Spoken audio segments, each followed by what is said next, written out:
அந்த வானத்தை போல மனம் படைச்ச மன்னவனே, பனித்துளிய போல குணம் படைச்ச தென்னவனே.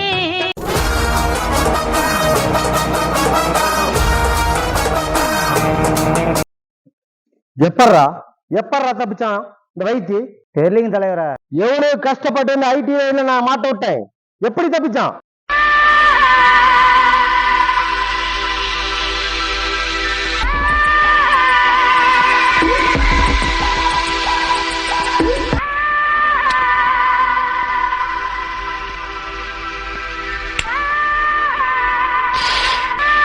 கஷ்டப்பட்டு அவன் கூடவே இருந்து குழி பறிச்சா அந்த குழியில இருந்து தப்பிச்சுட்டானா அந்த வைத்தி.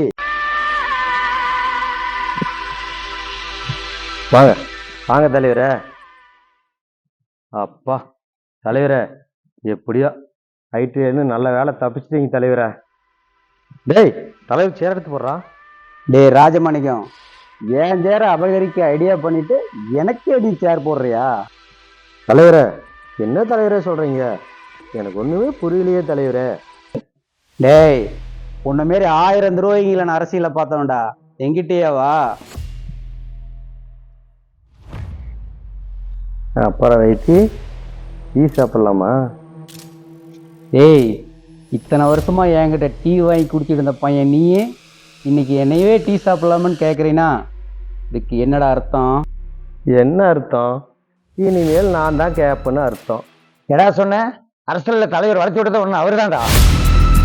எடியா கைய என்னையா வளர்ச்சி விட்டான் என்ன?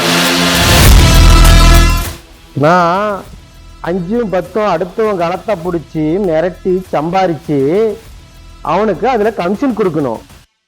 அதுக்கப்புறம் அவன் எனக்கு கட்சியில பொறுப்பு தருவானாமா. அதுக்கு அடுத்தபடி எனக்கு கட்சியில அவன் சீட்டு வாங்கி தருவானாமா. அது வரைக்கும் நான் அவன் காலை நக்கிட்டு இருக்கணுமா? என்னையெல்லாம் பார்த்தா உங்களுக்கு கேன பயனாட்டம் தெரியுதா? ராஜமாணிக்கம், நீ தப்பு பண்ற. நான் தப்பு பண்றது இருக்கட்டும், நீ எப்படி ஐடி ரைட்ல இருந்து தப்பிச்ச? உன்ன மாரி 1000 காக்கா அரசியல்ல பறக்குதுடா. அந்த காக்காய்க்கு மேல கழுகுன்னு ஒன்று பறக்குதுல்ல, அதான்டா நானு. அந்த 1000 காக்கா என்ன பண்ணுதுன்னு எனக்கு தெரியும்டா. என்ன வேணா இருந்துட்டு போ, ஐடி ரைட்ல எப்படி தப்பிச்ச அதை சொல்லு. அது தெரிஞ்ச நீ அரசியல்வாதி ஆயிருடா. டே வைத்தி, என் அரசியல் வாழ்க்கையில நீ தாண்டா எனக்கு நிரந்தர எதிரி. எனக்கு எதிரியா ஒரு தகுதி உனக்கு இல்லடா.